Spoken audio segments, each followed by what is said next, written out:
Good combination, and a left hand scores for Lomachenko. Really high level stuff. Unbelievable stuff. Right in the center of the ring. And Ramos goes down. Lomachenko scores the knockdown.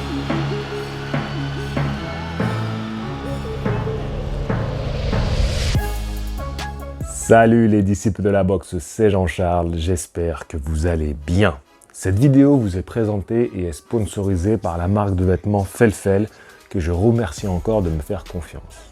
Cette vidéo, vous pouvez l'écouter tout simplement comme un podcast, tranquillement. Vous posez votre téléphone dans votre poche, vous le posez sur une table, vous écoutez avec vos écouteurs sans fil pendant que vous êtes occupé à d'autres tâches, c'est pas un souci. Je vais vous présenter les atouts et les défauts de Vasily Lomachenko, le boxeur ukrainien, déjà un parcours phénoménal, exceptionnel, voilà, on va pas revenir sur le parcours parce que ça, je vous l'ai déjà présenté dans la vidéo précédente, où je revenais un petit peu sur le parcours de chacun, Devin Haney et Lomachenko. Je présentais un petit peu leur parcours. J'ai déjà fait une vidéo beaucoup plus pointue sur l'aspect technique et tactique de ce combat qui va être absolument fabuleux à regarder pour tout pratiquant de boxe ou même amateur de cet art qu'est la boxe. Ça va être fabuleux à regarder ce combat-là. Donc j'ai fait une vidéo un peu plus technique et tactique avec mon cher acolyte Samir de la chaîne La Barbarie Française. Le lien sera dans la description de cette vidéo. Donc si jamais tu as une heure, je crois que c'est une heure, tu te poses tranquille, tu nous écoutes. Et là vraiment on rentre dans l'aspect technique du combat. Aujourd'hui, je vais présenter les atouts boxe de Lomachenko. Vraiment, c'est points forts par rapport à son combat contre Haney. Bien évidemment, il faut rester dans le contexte le plus possible. Haney est un très très bon boxeur, un jeune boxeur. Déjà, ça va faire peut-être la différence lors du combat, mais on va essayer de rester le plus factuel possible et le plus objectif possible. D'accord ? Je sais que 60% d'entre vous seront pour Lomachenko. 60% en tout cas du sondage que j'ai fait récemment. 60% c'est beaucoup. Franchement, je suis assez... ça va, en fait, ça va. Ça reste assez équilibré quand même. 60-40, je trouve que c'est... Non, c'est pas 40, il est un peu moins Haney. Donc, il y a quand même une grosse majorité qui est pour Lomachenko. Ce qui est normal, en fait, ce qui est compréhensible, dû à son parcours, dû à l'histoire du bonhomme. Et puis, ça va m'amener à son premier point, que je dirais son premier point fort. Et je pense que c'est un point qu'on doit apporter quand on parle du boxeur qu'il est aujourd'hui. Même si peut-être vous allez trouver un petit peu étrange ce point. J'ai eu du mal à trouver quel terme utiliser. Je voulais parler de détermination, je voulais parler de discipline de vie, je voulais parler de son hygiène de vie, je voulais parler de tout ça, en fait, tout ce qui fait la valeur de l'homme qu'il est. Et je me suis dit, c'est l'exemplarité. C'est un combattant et un homme exemplaire. Je vais m'expliquer un petit peu. C'est un gars qui est dédié à son travail, donc travail de boxeur, qui est dédié à son art. Tu vois, je le vois un peu comme un artisan, tu vois, un artisan ou un grand cuisinier, tu vois, ou un grand pâtissier, qui a dédié toute sa vie à faire de son œuvre des chefs-d'œuvre, pour que tout soit parfait. Tu vois, s'il avait fabriqué des montres, il aurait fait les meilleures montres du monde. S'il avait fait de la cuisine, il aurait tenté d'être le meilleur cuisinier du monde et faire la meilleure cuisine du monde. C'est comme ça que je vois un peu le travail de Loma en tant que boxeur. Et tout ça, c'est appuyé, conforté avec un homme qui défend des valeurs, qui défend son pays, déjà depuis qu'il est en amateur, qui l'a défendu aujourd'hui, son pays, voilà, qui a pris le risque. Bon, après, est-ce qu'un homme d'influence comme ça fait exactement ce qu'il veut dans ce genre de cas? Je sais pas. Mais le fait est qu'il a voulu représenter son pays du mieux qu'il pouvait en allant au front contre les Russes, mais aussi sur le ring. Et ça, c'est ce qu'il a toujours fait. Et d'ailleurs, je suis très heureux qu'on l'ait laissé retourner faire son vrai travail, parce que lui, c'est pas un soldat, c'est un combattant, un boxeur. Et donc, il fallait le mieux pour lui, c'était de faire son métier de boxeur. Surtout que ne nous enlevez pas les dernières années de Lomachenko. Et en plus de ça, pour appuyer un peu ces valeurs qu'il défend, il y a aussi la spiritualité, la foi. Tu vois, c'est quelqu'un de très pieux et c'est important pour lui. Et pour moi, tout ça fait que Loma, c'est un personnage exemplaire dans une génération où beaucoup de célébrités s'affichent sur les réseaux, s'associent à des marques bizarres, tu vois, ils vont vendre leurs fesses pour des paris sportifs, ils vont se montrer avec des nanas, voilà, inversement pour les femmes, tu vois. Bref, il y a beaucoup de vulgarité, tu vois. Et Loma, j'ai jamais vu quelque chose de vulgaire sur ses réseaux, jamais. Tu vois, alors comme tout combattant, ou en tout cas célébrité sportive, il s'associe avec des marques, tout ça, bon voilà, ça fait partie aussi du business, mais il a ce truc de jamais tomber dans la vulgarité, même que ce soit ses déclarations, ses sorties, il défend des valeurs, c'est un homme d'honneur, en tout cas à mon sens, peut-être que pour vous non, mais pour moi c'est un homme d'honneur, et tout ça, tu vois, même le côté religieux aussi, tout ça fait que je trouve que Lomachenko, j'allais dire Rigondeaux, j'ai plein de noms qui sont rentrés dans ma tête, tu vois, tout s'est mélangé. Non, Lomachenko est un personnage exemplaire, et pourquoi je le donne en point fort aujourd'hui, c'est parce que pour moi, c'est un charbonneur, tu vois. C'est vraiment le gros truc, c'est que toute sa discipline fait qu'il est un charbonneur, et que tu sais qu'il va arriver au top, tu vois, au top de ce qu'il peut être au moment où il fait le combat. Si un jour, Loma, il a une petite déconvenue, imaginons c'est au prochain combat, c'est pas dû au fait qu'il n'a pas travaillé. Et pour ça, c'est un exemple. C'est un exemple pour tout pratiquant de boxe, mais aussi, comme je te dis, dans tous les autres domaines où tu essaies de parfaire un art, Lomachenko est un exemple. Ça, c'est son premier point pour moi.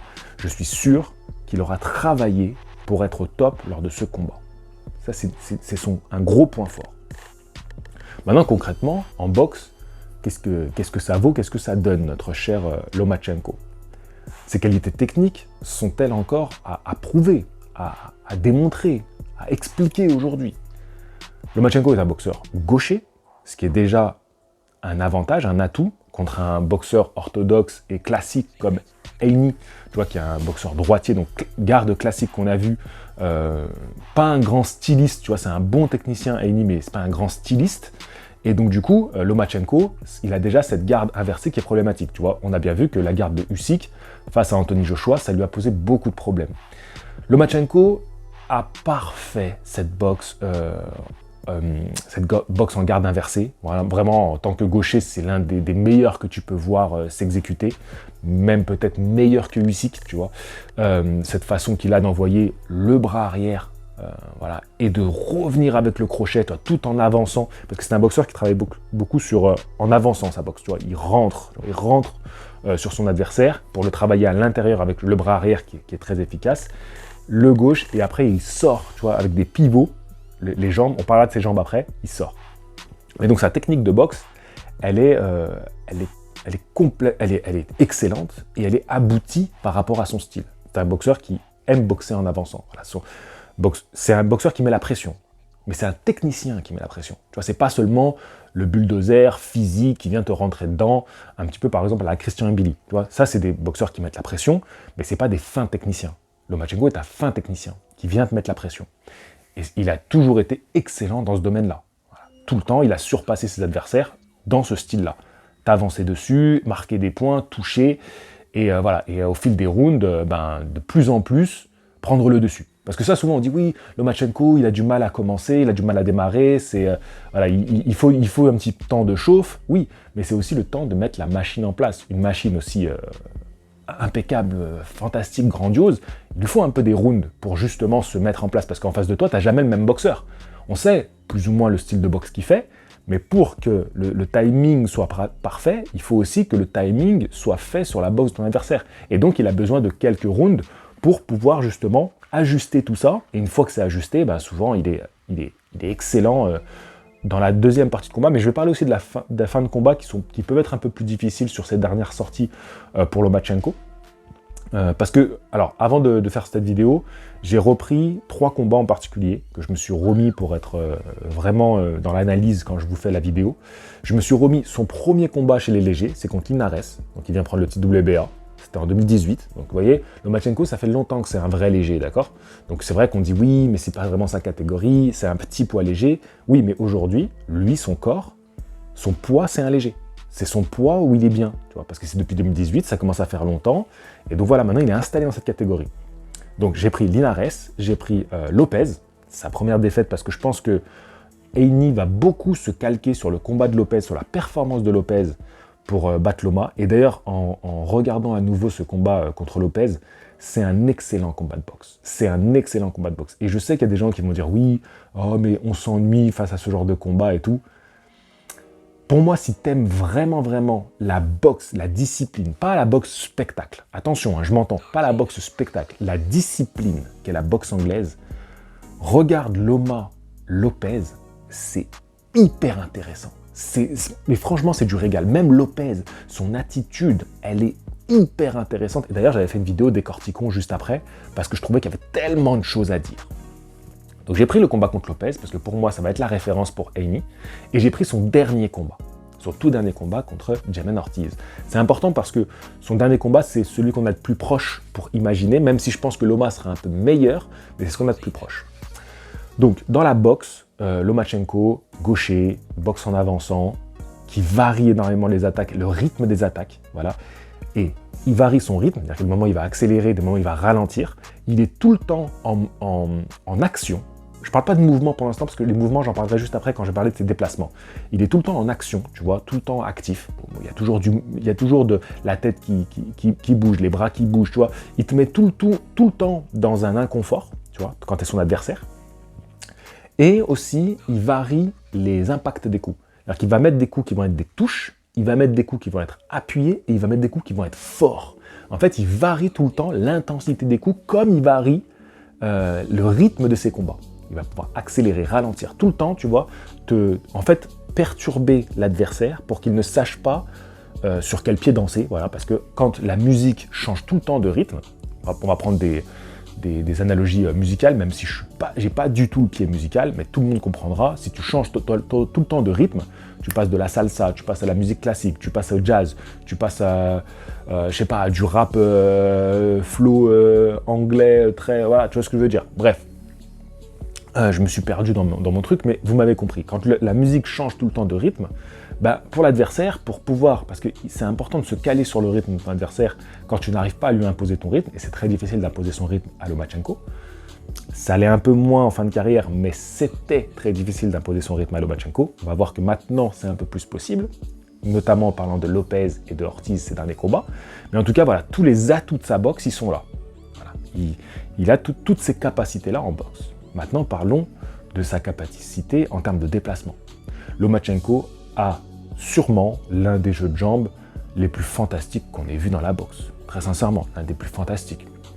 Cette capacité à arriver vite sur ton adversaire et sortir, qui lui est très inspiré de Mike Tyson, il en a beaucoup parlé, mais également l'utilisation de tout l'espace du ring. Ça, c'est pas quelque chose que Mike Tyson faisait, parce que chez les poids lourds, tu n'as pas besoin de faire ça. Si tu veux pas un boxeur qui boxe en reculant à la Mohamed Ali. Mais du coup, ben, voilà, les jambes pour faire des exemples les plus gros que tout le monde va comprendre. Ali et Tyson, on sait très bien que c'est deux opposés de style. Et ben Loma, c'est comme s'il avait les jambes des deux. C'est-à-dire qu'il est capable de prendre le temps de s'échapper, de se déplacer, prendre un temps de récupération, faire penser à son adversaire que, ok, là on relâche, boum, revenir sur lui, re-rentrer, tac, hop, sortir. Il est tout le temps en train d'utiliser tout l'espace du ring. Et ça, c'est une qualité rare chez un boxeur. C'est très difficile d'avoir cette capacité à aussi bien utiliser tout l'espace du ring. Et ça, c'est un point fort, mais fort de Lomachenko. Donc, constamment en mouvement, constamment en déplacement, constamment en train de faire chier l'adversaire en réalité, parce que c'est ça, il te fait chier, il est tout le temps en train de te perturber, que ce soit avec sa boxe, que ce soit avec des phases d'attaque, de défense et de mouvement, la tête qui bouge tout le temps, les mains qui bougent tout le temps, et les jambes qui bougent tout le temps. Donc en fait, tous les trois points principaux, Lomachenko, il fait ça à merveille, quand on parle de mouvement sur un ring. Donc ça, c'est un point fort, évidemment, de Lomachenko. Lomachenko, c'est aussi un boxeur qui a cette capacité à, aujourd'hui, être mauvais sur un ring. Mauvais dans le sens vicieux. Et ça, c'est important. Il y a quelque chose qu'il faut se mettre en tête. Tu fais de la boxe. Tu fais pas une partie de bataille de pelochon, d'accord? Le but de la boxe, c'est de frapper suffisamment fort ton adversaire pour lui faire suffisamment de dégâts pour qu'il puisse ne plus combattre, en fait. Pour qu'il ne puisse plus lui combattre et que toi, tu puisses lever ta main à la fin en disant « j'ai gagné ». Et ça, Lomachenko, c'est quelque chose qu'il a vachement développé, surtout chez les professionnels, quand en début de carrière, on lui a fait des crasses, tu vois. Avec notamment ce combat contre Salido qui a pourri le combat. Et là, Lomachenko, il a appris, il a travaillé tout autant que sa boxe à être mauvais dans ce sens-là. Il y a même une séquence, alors je la retrouverai pas hein, pour la vidéo parce que je vais mettre la vidéo direct comme ça, cash sans montage. Enfin, j'ai fait un petit montage au début, mais ce que je veux dire, c'est que là, je vais dérouler. Il y a une vidéo qui est assez marquante où Lomachenko, il y a l'arbitre qui vient le voir dans les vestiaires, parce que ça se passe toujours comme ça dans la boxe, l'arbitre vient te rappeler les règlements, parce que vous savez qu'aux États-Unis, c'est les États-Unis, il y a plusieurs États, donc parfois il y a des petites subtilités entre les États, et c'est important que l'arbitre vienne rappeler les grandes lignes du règlement aux boxeurs dans les vestiaires, histoire que tout soit bien clair, qu'il n'y ait pas de problème lors du combat. Et donc, moi je vous donne l'exemple des États-Unis, mais ça se fait comme ça dans la boxe. Hein. Donc il vient te rappeler un peu les règles, et on voit cette séquence où Lomachenko lui demande, mais par exemple, si je fais tel mouvement quand je suis accroché, tu vois, genre un mouvement pour se dégager, et il prend l'arbitre, tu vois, l'arbitre fait le boxeur, et Lomachenko fait le mouvement, tu vois, pour qu'il demande, parce que je pense que pour l'échange de Lomachenko, je sais pas s'il a un super anglais, donc je pense pas d'ailleurs qu'il a un super anglais, donc il lui montre en fait les mouvements qu'il fait, et c'est des mouvements de vis en fait, pas... Alors, de vis parce que l'autre t'accroche, tu vois, mais ça reste du vis, tu vois. Il y a un truc que faisait beaucoup Oscar de la Hoya au début de carrière, quand l'autre l'accrochait, tu sais, qu'il mettait la tête là. Lomachenko, Oscar de la Hoya, il sautait comme ça sur ses jambes. Et en fait, ça fout des coups d'épaule dans la tronche de l'autre, tu vois. Et ça, il faisait bien. Et ça, c'est des petits trucs de vis, tu vois. Mais c'est important parce qu'en fait, pourquoi je vous dis ça, j'en parlais avec Thomas, mon acolyte, et il sera avec moi le week-end, dans une semaine, là, pour voir le combat. Je lui disais, ce combat-là, ce qui est fou, c'est que ça va se jouer dans des détails. Dans des détails. Moi, j'ai hâte de voir les dernières déclarations des boxeurs. J'ai hâte de voir les dernières conférences de presse. J'ai hâte de voir la pesée. J'ai hâte de voir la tête qu'ils vont faire quand ils vont monter sur le ring. J'ai hâte de voir les mouvements qu'ils vont faire quand ils seront sur le ring. Ce combat-là va se jouer dans des détails. Autant j'avais fait le malin pour Davis Garcia parce que pour moi, c'était assez facile de lire ce qui allait se passer lors de ce combat-là. C'était assez évident, tu vois. Mais là, il y a tellement de détails qui vont rentrer en compte. Pour moi, c'est ouf. Ce combat-là, c'est quand ils ont dit la partie d'échecs. En vrai, c'est ça. C'est une partie d'échecs. Si un fait une erreur, ça peut lui être fatal. Et en même temps, ils sont tous les deux en capacité de rattraper une erreur tellement ils sont forts. Tu vois. En fait, ce combat-là, il est fou malade. Je kiffe, je me régale. Je sais pas si vous êtes dans le même tas que moi, les gars, mais je me régale. Donc, ce que je veux dire par là, c'est que ce côté vicieux. Mauvais qu'a développé Lomachenko, pour moi, c'est l'un de ses points forts. Et surtout, il a cette capacité à pas se laisser endormir dans les accrochages, continuer à travailler, et surtout, il va constamment chercher à faire mal à son adversaire. Mal mentalement, qui va essayer de te pourrir à l'intérieur et tout. Surtout si toi, tu veux pourrir. Si il n'y a pas d'accrochage et tout, l'autre, il fait pas de truc, Lomachenko, il travaille bien. Mais il a ce truc de... Il peut switcher. Et il a cette volonté de faire mal. Il a Et ça, il a toujours été. Regardez comment c'est un provocateur, Lomachenko. Lomachenko est un provocateur. Et tout ça, ça fait partie de l'extra-box. Mais c'est important. Tu vois, les phases mauvaises, vicieuses, que tu te laisses pas endormir et que toi, tu fais du mal quand l'autre veut t'accrocher, respirer, quoi que ce soit, être provoque. Il est très provoque, Lomachenko. C'est un provocateur sur un ring. Et ça fait partie aussi du vice. Comment perturber et rentrer dans la tête de ton adversaire. Et ça, c'est son point fort. Sur ce point-là, il est bien meilleur que Haney, même si Haney aujourd'hui c'est son prime, enfin il se rapproche de son prime, tout ça, mais Loma, sur ce point-là, il est bien meilleur que Haney. Et ce point-là, je suis persuadé que ça peut beaucoup perturber Haney. J'en suis persuadé. Parce que Haney, je pense qu'il est susceptible. Je pense que c'est un boxeur qui peut être touché dans son orgueil. Dans les déclarations qu'il a faites, je trouve qu'on l'a souvent vu piquer dans son orgueil de champion, et je pense que Loma peut le piquer là-dedans, vraiment. Et j'espère que Loma va commencer ce travail dès qu'on va se rapprocher du combat, pour rentrer dans la tête. Donc toute cette partie mauvais, faire mal, Loma c'est pas un puncher, hein. Mais s'il a l'opportunité de travailler en force et de te faire mal, il va le faire, et il fait mal. Tous les boxeurs qui ont abandonné, c'est pas parce que Loma, c'est un pur puncher, tu vois, qui fait mal sur chaque coup, comme, tu sais, il y a des boxeurs, quand ils te parlent de Wilder, ils disent, mais Wilder, chacun de ses coups, il m'électrocutait. Et il y a des boxeurs comme ça. C'est pas le cas de Loma. Pourtant, il y en a plein qui ont abandonné, et abandonné dégoûté. Dégoûté face à Loma. Pourquoi? Parce qu'il a cette capacité à faire mal, à faire du sale aux boxeurs. Et ça, c'est un point fort de Loma. Et on n'a pas tendance à trop le mettre en avant, parce que c'est un boxeur technicien Matrix sublime. Mais regardez les combats avec cette vision de le vice qu'il fait, vous allez voir qu'il est excellent là-dedans. Excellent.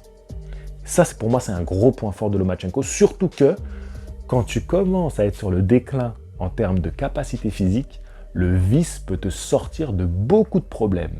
Le meilleur exemple, c'est Bernard Hopkins. Bernard Hopkins qui a été l'un des plus vieux champions du monde, si ce n'est le plus vieux qui a détenu un titre. C'est peut-être bien lui le record du monde, mais ce qui lui a permis de durer comme ça, c'était un boxeur mais sournois de ouf. Non mais lui c'est un renard. Bernard Hopkins pour moi c'est un renard, vraiment, c'est la réincarnation du renard, il est trop rusé. Et pour moi Lomachenko, il s'est inspiré de tous les grands. Voilà, c'est simple, tu prends tous les grands noms, il y a un peu de Loma. En fait Lomachenko, c'est Cell, tu vois, Cell dans Dragon Ball Z, mais au sens littéral du terme, parce que Cell en fait c'est un clone qui est fait d'ADN de tous les personnages de Dragon Ball Z. C'est un manga. Hein. Et en fait, c'est des guerriers. Et en fait, Cell, le personnage de Cell, est créé à partir de l'ADN de tous les autres guerriers. Et bien, Lomachenko, c'est ça. Lomachenko est fait de l'ADN de tous les grands noms qu'on a eu dans la boxe. Et dû, bien sûr, à son papa, exceptionnelle équipe. Et on va parler de son équipe, parce que son équipe, pour moi, ça fait partie des points forts de Lomachenko. Allez, je passe sur ça parce que j'ai peur d'oublier.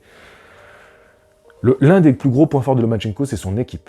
C'est un homme qui a été fidèle. Ça rejoint un peu ce que j'ai dit à la base. Bon, peut-être que c'est un peu le même point en réalité. La fidélité, exemplarité encore de Lomachenko, un homme de valeur. Toujours la même équipe, mais une équipe qui, ensemble, se sont améliorés pour devenir grands. Voilà. C'est une équipe exceptionnelle. C'est une équipe qui a fait des champions quand même, comme Gvozdyk, pardon. Ça a été un champion exceptionnel à une période, jusqu'à qu'il se fasse arrêter par Arthur Beterbiev. Mais bon, des Arthur Beterbiev n'a pas 50. Hein. Gvozdyk, champion exceptionnel. Usyk, voilà. Est-ce que j'ai besoin de vous présenter Usyk et Lomachenko? Et tout ça, ça vient du même petit pays qu'est l'Ukraine, c'est la même génération, et ça vient de ce savoir-faire ukrainien exceptionnel, qui ont fait des boxeurs exceptionnels. Et Lomachenko, bien sûr, Lomachenko, franchement, en fait, j'ai tellement envie qu'il gagne ses ceintures, parce qu'on mettra enfin peut-être le respect que mérite cette team ukrainienne, le Papachenko, Anatoly Lomachenko, Vasily Lomachenko, voilà, il mérite tellement que, voilà, il y a un chapitre dans les gros livres d'histoire de la boxe. Il faut qu'il y ait un chapitre Lomachenko. Et je pense qu'il est important de passer par cette case champion unifié d'une catégorie.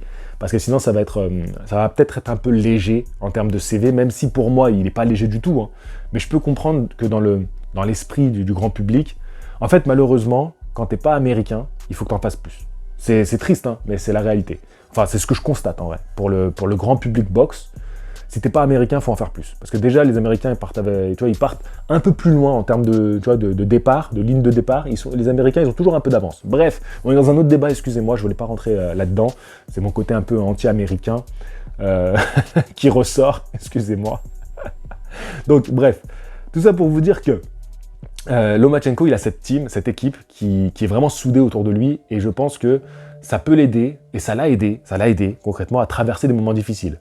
Quand il perd contre Salido, quand il perd contre Lopez, et quand il y a la guerre en Ukraine. Tout ça, ça a été des moments très difficiles que je pense que beaucoup de combattants, et quand tu regardes l'histoire des combattants, souvent c'est des moments où il y a beaucoup de remise en question de leur entourage, et ils font des changements, les combattants, dans ces moments-là.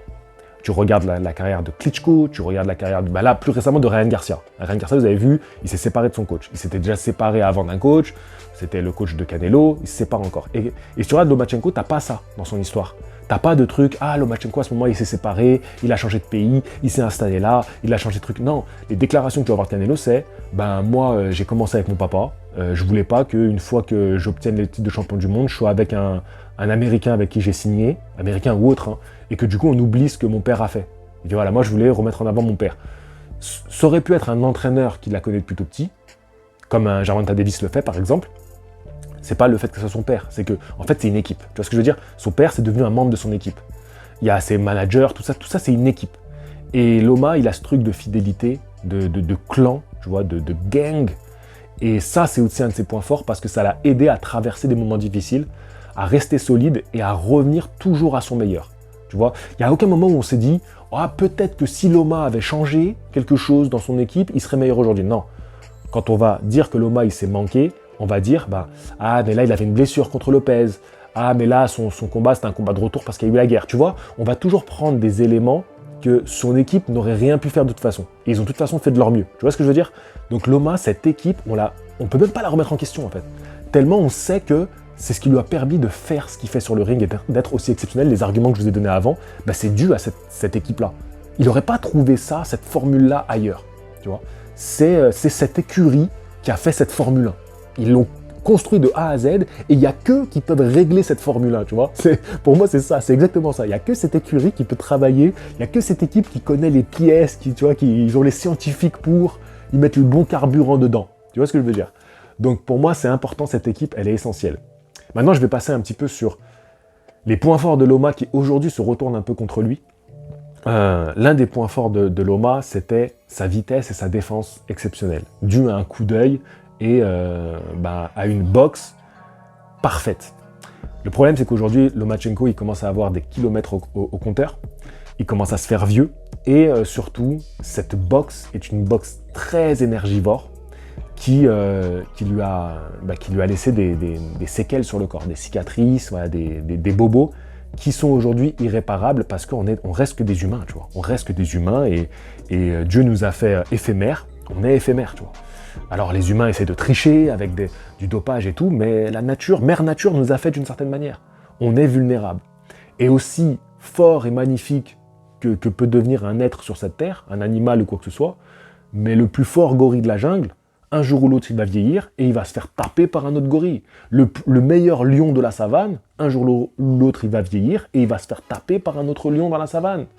Tu vois, l'ours le plus balèze de la montagne, voilà. Même s'il ne faut pas vendre la peau de l'ours avant de l'avoir mis KO. Donc c'est ce que je dis avec Lomachenko, on ne va pas vendre la peau de l'ours avant de l'avoir mis KO. Mais c'est vrai que on voit que l'être tout aussi exceptionnel qu'il a été prend un coup de vieux. On le voit notamment dans son incapacité parfois à répondre au changement de rythme de son adversaire, ou au rythme que va lui imposer son adversaire. Ça a été la clé pour Lopez. Lopez a imposé son rythme dans le combat. Il a imposé son rythme et sa force. Si vous regardez bien Lopez, c'est lui qui dicte le rythme. Il avance, il reste au contact, et il frappe fort, il travaille fort, sur des combinaisons fortes. Il fait un combat excellent, Lopez. Hein. On l'a jamais revu comme ça, c'est fou. Depuis, il n'a jamais combattu avec autant de minutie dans sa tactique. Bref, on a pu voir contre Jayman Ortiz que quand Ortiz fait des accélérations, tu vois, je jump, boum, boum, boum, et on a vu un Lomachenko qui parfois était pris de vitesse. Tu vois, qui du coup, on a vu un Lomachenko subir la force du côté de Lopez et un Lomachenko parfois pris de vitesse face à Ortiz. Et ça, c'est des choses que Loma Prime, c'était pas possible. C'était pas possible parce qu'il était trop incroyable dans sa boxe. Et là, on le voit aujourd'hui. On le voit, ça lui a coûté une défaite contre Lopez et un combat quand même serré contre Ortiz. Hein. Moi, je trouve que c'est quand même un combat serré. Super combat Ortiz, j'ai revu le combat, justement, je vous disais, super combat Ortiz. Franchement, Ortiz, il est... J'aime trop, moi j'aime trop la boxe un peu à la cubaine, tu vois. Enfin, c'est la boxe cubaine en vrai, c'est ça. Hein. Tu vois, bien sur les appuis, très en mouvement. Pareil, il y a un rythme un petit peu qui te perturbe, tu vois. Et puis des accélérations, il avait bien compris que quand il mettait des accélérations, il pouvait prendre le dessus sur Loma. Alors voilà, ça c'est un défaut de Loma. Mais, tu vois, ce que je reprochais un peu dans les dernières vidéos que j'avais faites, je ne sais pas si vous m'avez écouté, je disais, tu vois, Loma, ce qui lui manque, c'est que, comme beaucoup de grands combattants, il n'a pas su réajuster sa boxe, tu vois. Parce que tu as des phases, tu vois, c'est normal dans la vie d'un boxeur, et souvent ils savent réajuster leur boxe, les mecs. Ali a réajusté sa boxe, tu vois, pour continuer à être performant. Tyson n'a pas pu réajuster sa boxe. Après, c'était déclin, tu vois. Et il se faisait taper par des mecs que jamais ils auraient dû le taper. Et donc voilà, et il faut cette capacité à réajuster ta boxe, un truc que fait plutôt pas mal quand même Canelo. Parce que Canelo, il est clairement sur le déclin, mais il a choisi d'avoir une boxe qui est axée plus sur la force, tu vois. Et donc voilà, c'est cette capacité à réajuster ta boxe que font les grands champions. Et alors, pour moi, Loma n'a pas vraiment réajusté sa boxe, mais il y a une nouvelle qualité qui est sortie du fait que maintenant, on peut voir ce déclin chez lui. Et cette qualité qui ressort aujourd'hui, c'est sa capacité à rester dans son combat et à continuer à produire de la grande boxe, même en difficulté. Sur ces dernières sorties, tu peux voir des moments où il est vraiment dans le mal. Contre Lopez, il se fait vraiment toucher, mais durement, tu vois. Contre Jayman Ortiz, il y a des moments où c'est dur. Et malgré ça, il est toujours dans son combat. Il est toujours là, il est toujours sur son adversaire. Il va prendre parfois un peu plus de temps de récupération, de sortie. Mais c'est pas des trucs où il va fuir tout un round, tu vois ce que je veux dire? Non, non, non, non. Il est toujours dans le combat, toujours dans l'activité, toujours dans la production de boxe pour aller chercher les rounds. Et ça, dans le dur, pour moi, c'est encore une fois un point fort face à Haney, que je ne pense pas aussi bon dans le dur. De toute façon, qui est aussi bon dans le dur que Lomachenko, c'est assez difficile à voir. Il est exceptionnel dans le dur, et ça, c'est une de ses grandes qualités. Et on va rajouter encore une grande qualité qui peut le sauver dans ces moments-là, sa condition physique et son cardio exceptionnel. Lomachenko, c'est une machine. Voilà, encore une fois, ça rejoint tous les points que j'ai dit avant, c'est comment ils ont fait une machine de boxe, son clan qui a fait de lui une machine, et son exemplarité. Mais aujourd'hui, donc un de ses points forts, tout ça développé, c'est que son corps est une machine. Et on le voit encore aujourd'hui, contre Jamaine Ortiz, c'est un combat très intense, avec des moments très serrés, et tu vois pas non plus un mec, même si je t'ai dit, on le voit dans le dur, parce qu'il a pris des coups, parce qu'il a souffert, il se prend un gros coup de tête en début de combat qui lui met une grosse marque. Tu vois, il est dans le dur. Mais actif, il est tout le temps actif. Tu le vois pas mort, épuisé. Non, non, non. Cardio de malade. Capacité physique, machine le gars. Et pourtant, c'est pas un physique de fou. Hein. Je pense que c'est vraiment dû à son travail. Hein. Parce que je pense pas que c'est un physique de malade. Hein. Contrairement, tu vois, à Haney qui est un plus bel athlète, je suis persuadé que Loma, c'est pas un mec qui est né avec des atouts exceptionnels, mais c'est un mec qui a charbonné comme personne. Je pense qu'il y a peu de sportifs qui ont charbonné comme Loma. C'est un vrai travailleur. Et ça a fait, du coup, cette machine physique qui peut le sortir de moments difficiles. Est-ce que ce sera suffisant contre Haney? Je pense que ça peut l'être, clairement, parce que c'est pas un gros puncher, Haney. Si Haney avait en plus de tous ses atouts le facteur punch, aujourd'hui, j'aurais vraiment les chocottes pour Lomachenko. Mais c'est vrai qu'avec tous les arguments que je t'ai donnés, finalement, des défauts, il n'y en a pas tant que ça. Hein. Mais il y en a quand même. Aujourd'hui, Loma peut être pris de vitesse. Aujourd'hui, en termes de défense, Loma, c'est plus ce qu'il était parce qu'il est plus autant en capacité de voir les coups arriver et d'avoir ce temps d'avance sur son adversaire. Il va l'avoir des moments dans le combat. Il va avoir des moments. Mais il y a des moments où, vraiment, il est touché, il est pris de vitesse. Et il va subir la boxe de son adversaire. Et ça, c'est des choses qu'on voit que depuis quelques combats chez Lomachenko, où il subit la boxe de son adversaire. Et surtout qu'aujourd'hui, on sait que c'est un petit poids léger. C'est un petit poids léger, mais comme il n'est plus à son prime, ça accentue du coup la différence. Tu vois, la différence est nette, parce qu'il n'est plus à son prime. Donc ça, c'est important à prendre en compte dans notre analyse avant combat, parce que ça va être des détails qui vont faire pencher la balance d'un côté ou de l'autre. C'est clairement un combat que je vois aller au point. Tout simplement parce que les deux sont des fins techniciens, donc ils ne vont pas prendre tant de risques pour se faire mettre KO. Tu vois, ça va être difficile, c'est difficile de trouver la brèche chez eux. Et en plus de ça, c'est pas des gros punchers. Donc c'est difficile pour eux de mettre KO l'autre. Donc, tu vois, donc si tu prends ces arguments-là, j'ai du mal à voir quand même le combat arriver à se finir avant la limite. Ce qui fait que si le combat se finit avant la limite, ça sera encore plus fou, tu vois. Parce que si l'un ou l'autre arrive à casser l'autre et le mettre KO, bah c'est encore plus à rendre en hommage à celui qui va le faire. Tu vois, c'est pas... Tu vois, moi je trouve que ce qui serait injuste, et c'est un peu ce qui me fait peur, c'est que s'il y en a un qui met KO l'autre, on va dire, comme j'ai vu certains commentaires, et moi ça me rend ouf, hein, des commentaires qui disent, ouais mais Haney il est pas si ouf, on va voir là contre Loma qu'en veille il est pas bon. Ou alors inversement, ouais Loma on va voir là qu'il est pas si ouf, et Haney vous allez voir il va l'éclater, et il va le mettre KO. Mais moi je suis pas d'accord avec ça. Moi je suis plutôt de dire, parce que quand tu vois le palmarès des deux et ce qu'ils ont réalisé les deux, je suis plutôt de dire que s'il y en a un qui met KO l'autre, mais c'est vraiment que le gars, il est bon de ouf en vrai, tu vois. Et il faudra mettre grave du respect, il faudra mettre plus de respect sur celui qui a gagné que d'apporter du discrédit à celui qui a perdu. D'ailleurs, mais de toute façon, déjà, moi je comprends pas les mecs qui peuvent parler comme ça de Haney et Loma, parce qu'en fait, leur parcours parle pour eux. Alors oui, c'est pas des mecs hyper vendeurs, hyper trucs, hyper spectaculaires, d'accord. Même moi, j'ai beaucoup vanné Haney, tu vois, je le vanne beaucoup, mais en réalité, si tu écoutes vraiment mes vidéos, je passe plus de temps à lui rendre hommage et honneur et à parler de ses qualités qu'à parler de ses défauts. Mais après, moi aussi, je suis dans les détails. Je suis dans les détails parce que je sais qu'aujourd'hui, ça marche comme ça, la boxe. Et si tu veux rivaliser avec un Gervonta Davis qui fait sa carrière en parallèle, eh ben, tu dois en faire un peu plus. Parce que sur le papier, Haney, il a tout pour lui. Mais ça, on en parlera dans la vidéo sur Haney, d'accord? Restons sur Loma, je veux pas trop m'éparpiller. Je tiens à vous remercier, je voulais le faire en début de vidéo, mais j'ai oublié, parce que, voilà, moi je suis comme ça, vous savez, moi je pars, une fois que je suis parti. Donc je vous remercie pour tous les commentaires que vous avez mis sous la précédente vidéo. Je sais très bien que Loma Haney, c'est pas aussi attractif en termes de grand public que Gervonta Garcia, tu vois, je le sais très bien. Mais vous, là, vous qui êtes là parce que vous voulez voir Loma Haney, vous avez joué le jeu. Vous avez joué le jeu de ce truc de mettre des commentaires, créer un petit peu de l'interaction. Parce que c'était facile quand c'était Davis Garcia, parce que de toute façon, ça divisait. Parce que vu que c'est déjà des mecs qui créent de l'interaction de leur côté, il y a un retour, tu vois, c'est obligé. Il y a un retour des gens, donc c'est facile. Mais là, Loma Haney, c'est des profils un peu plus... qui créent moins un petit peu ce truc, tu vois. Donc c'est vous qui avez joué le jeu.